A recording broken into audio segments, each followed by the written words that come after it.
Sa video me no be call app bia ebe ma akwan ma run surveys at the same time so no or refer now for the ba ha ubenya coins as ha coins no betimi convert about US dollars ma ubetimi atwa we are ubetimi convert e dey about account and na we no the threshold in that ni so bia e bia $3 $5 $10 kwa no ubetimi withdraw and as so you nipa bia mostly no spend time on phone so a me giri set up we be bo cost. So spend the time with phone so the admiji say dey be bit make $5 and $10 e dey bia no e wo phone so inti yen se me no me fa mo nko app na me ncho kwan ya obetimi afa so anya sika afisa app we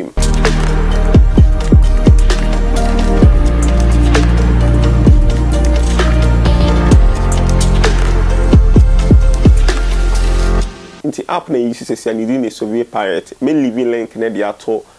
description at the same time so me pin in comment section in two boss one I do baba straight my kind reviews about our app we in the app we no omutria e legit opa also betima be kind but app we e legit da omutria into opa e betimi akọ ha leaderboard hono last corner hono e bu leaderboard ni so se ya e be hu Ghana for do na omo ye den Ghana for do na omo to be call me to Ghana se ya o de to Ghana meeting dia to say Germany so omo woni but e fa say Ghana na e wo se ya tibit mi abogana na wo Ghana reho se ba kono se muslim untimi nya service ne dodo na untimi mwa ma wonya ska bebre till a man from Ghana na find ways and means o metimi anya ska e wo sa app we nti any kind bra o person invite a man for you himfimfina you invite wa obo invite ne so a o referral code ne wa han o person copy ma wona for WhatsApp no na se obo WhatsApp ne so de e be generate link ni na ma no paste am on for phone into friends no mu use code in sign up on menya coins and also yeden usu benya coin into person run service na unya coin na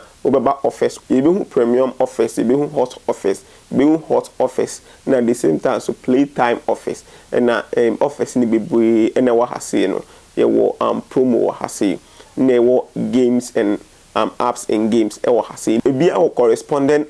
coins on the be ma na taxa e so ye nti ye hwe we na nti betimi akọ premium office ye kọ premium officer e be hu office be pre e wo hase e wo bia wo no coin na e den e wo nti obetimi abo play and read the target nti wo so say ya e the instructions ni nyina e be ma nti o say earn up to 4,163 coins nti ni nyina na wa ha no e wo bia wo ne kwena wo ya wo jump draw e de be ma nti ni nyina na wo ha no nti wo behu office ne de doors be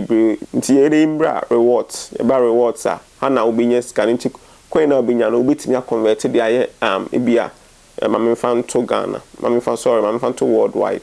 nti redeem coins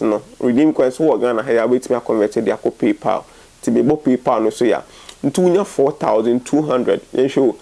unya 4,200 obetimi atwe $3 unya 6,250 obetimi atwe $5 enti sa na enti ebi amanya coin na wi no sama bo $3 ne so bo $3 ne sa because of mini coin enti na me boss a mama nti bo so a ebe mo wan ta o PayPal address no bo PayPal address na o message this canede e dia brow nti sa na nti office na wo ha no sa office na be run abede ubenya coins no nya coins na no iden waba rewards on our withdraw at the same time so betima bo invite ne so na wetimi refer na for iden e dia ba at the same time so betima bo status no obo status na office bia in progress no oba be hu no anti wa complete ya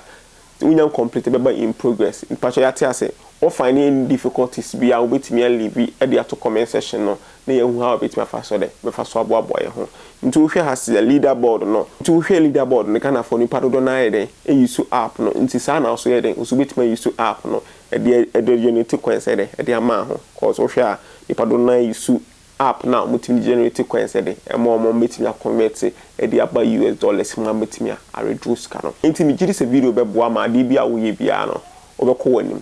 follow tech in on Facebook, YouTube, and subscribe to the channel. And me the videos will be better. Me the videos are who here. We're gonna have ya de bia unim. Adena we no.